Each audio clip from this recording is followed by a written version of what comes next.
నేను అడగకూడదు కులం మీద. కానీ సాక్షాత్తు ముఖ్యమంత్రే మాట్లాడుతా ఉంటే, అది అది కౌంటర్ ఇవ్వాల్సిన ఉద్దేశం మీద మీలాంటి వాళ్ళతో మాట్లాడుతున్నాను. కానీ కులం గురించి అడగాలన్నా, చెప్పాలన్నా నాకు చాలా ఇప్పుడు ఇబ్బందిగా ఉంది. చాలా ఇబ్బంది అసలు కులం గురించి ఇప్పుడు డైరెక్ట్గా అసలు మాట్లాడుకోవాల్సిన పరిస్థితి రావటమే ఇక పెద్ద దౌర్భాగ్యం.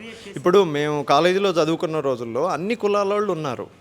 ఇప్పుడు వాళ్ళకి ఆ రోజుల్లోనే కులం అనేది అడ్డు రాకుండా అందరికీ సమాన అవకాశాలు వచ్చి ఈక్వల్ ఆపర్చునిటీస్ వచ్చినప్పుడు మేమందరం అమెరికా వెళ్ళామండి పని చేసుకోవటానికి. ఎవడు పట్టించుకుంటాడు మన కులం గురించి? లేకపోతే టీసీఎస్కి జాబ్ ఇంటర్వ్యూకి వెళ్ళాము, ఎవడన్నా అడుగుతాడా? ఎవడన్నా పట్టించుకుంటాడా? కానీ ఇక్కడికి వచ్చేటప్పటికి ఇదేంటంటే కేవలం పాలిటిక్స్. అది అన్ఫార్చునేట్లీ మన రూట్స్లోకి వెళ్ళిపోయింది, మన సొసైటీలోకి వెళ్ళిపోయి ఒక క్లియర్ డివిజన్ తీసుకొచ్చింది. దానివల్ల ఏంటంటే ఎవరైతే లబ్ధి పొందాలో వాళ్ళు లబ్ధి పొంది హ్యాపీగా వాళ్ళ వాళ్ళ పబ్బం వాళ్ళు గడుపుకుంటున్నారు. కానీ అల్టిమేట్గా నష్టపోయింది ప్రజలు, అల్టిమేట్గా నష్టపోయింది ఈ విజయవాడ గుంటూరు ప్రజలైతే బాగా ఎక్కువ నష్టపోయారు. విజయవాడ మీరు ఎందుకు కన్ఫైన్ అవుతున్నారు విజయవాడ గుంటూరు అని? అంటే మీకేం తెలుసు out of the city, out of the నేను చూసింది చెప్తాను. నాకు నాకు పెద్ద ఇప్పుడు నేను ఒక 15 ఏళ్ళు నేను ఒక 15 ఏళ్ళు ఇక్కడ లేను. ఓకే, అలాంటిది నేను ఫస్ట్ టైం వచ్చినప్పుడు నాకు ఇక్కడ మేధా టవర్స్లో జాబ్ తీసుకున్నప్పుడు నాకు విజయవాడలో రూమ్ దొరికేది కాదు, హోటల్ రూమ్. అండ్ ఇక్కడ ఒక ఐరన్ హిల్ అని ఒక ఇది ఉంది, బ్రూవరీ.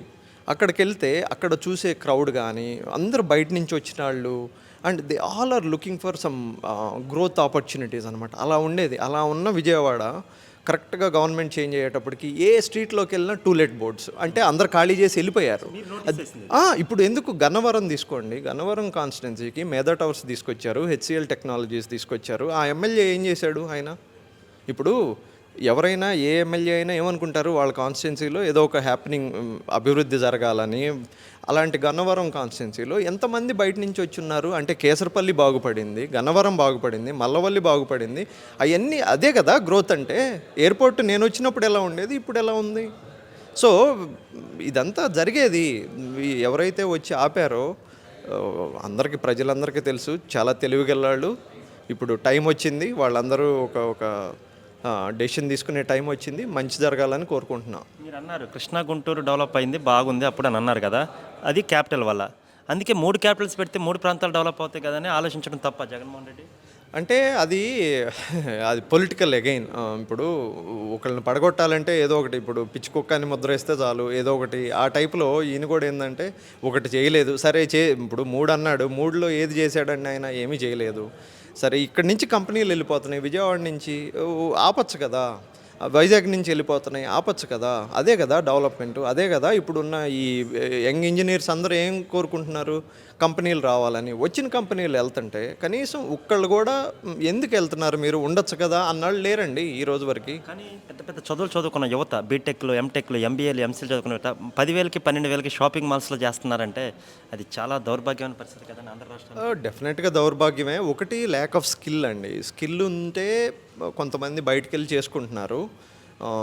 స్కిల్ లేని వాళ్ళు ఇంక వేరే ఆప్షన్ లేదు కదా. సో అదే ఇక్కడ మనకి చుట్టుపక్కల ఇక్కడ వైజాగ్లో తిరుపతి అట్లా ఉండుంటే వాళ్ళకి, కానీ ఎనార్మస్ టాలెంట్ ఉంది. నేను చూశాను, ఎందుకంటే నేను ఇక్కడికి వచ్చినాక కనీసం ఒక 40 మందిని ఈ చుట్టుపక్కల ఉన్న వాళ్ళని విశాఖపట్నం నుంచి కర్నూలు, కడప దాకా వెళ్ళి తీసుకొచ్చుకున్నాం మేము, మెకానికల్ ఇంజనీర్స్ని.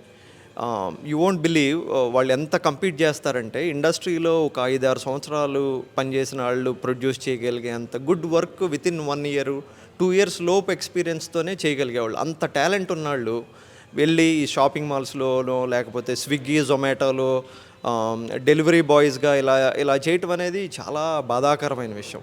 మనం కేవలం వాళ్ళకి ఆపర్చునిటీస్ ప్రొవైడ్ చేయలేకపోవటమే ఇక్కడ ఉన్న ప్రధాన సమస్య.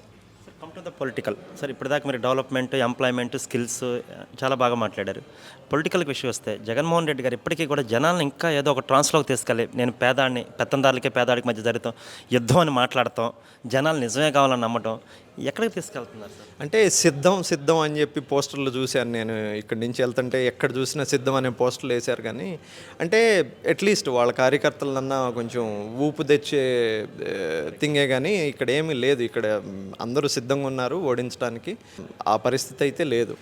మీరు ఏంటి సార్ మీరు ఇచ్చే message final out and out చదువుకున్న యువతకు కానీ, జగన్మోహన్ రెడ్డిని గుడ్డిగా నమ్మే ప్రజలకు కానీ ఏం చెప్పదలుచుకున్నారు సార్?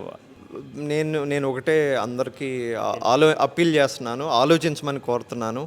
కులాలు ఇవన్నీ ఎవరికి ఏమి కూడు పెట్టవండి. ఎవరైతే కులం అడ్డం పెట్టుకుని ఎదగగలుగుతారో వాళ్ళు ఎదిగేవాళ్ళు ఆల్రెడీ ఎదిగిపోయి ఉన్నారు. రకరకాలుగా చూసాం మన సమాజంలో.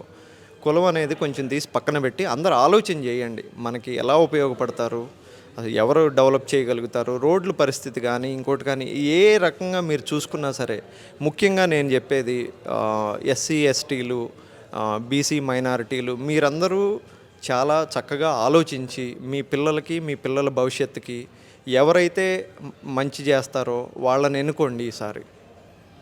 అది అంటే ఇదే పరిస్థితి కనుక కంటిన్యూ అయ్యి మళ్ళీ ఒకవేళ వస్తే కనుక ఊహించడం కూడా కష్టంగా ఉంటుంది అంటారు. ఊహించడం కూడా కష్టం ఉంటుంది. వీళ్ళు చాలా దానివలన మళ్ళీ ఆంధ్ర రాష్ట్రం ఇంకొక 25 సంవత్సరాలు వెనక్కిపోతుంది. అంత తప్పితే ఇంకా జరిగేది ఏం లేదు. చివరిగా ఒక ప్రశ్న అడుగుతాను.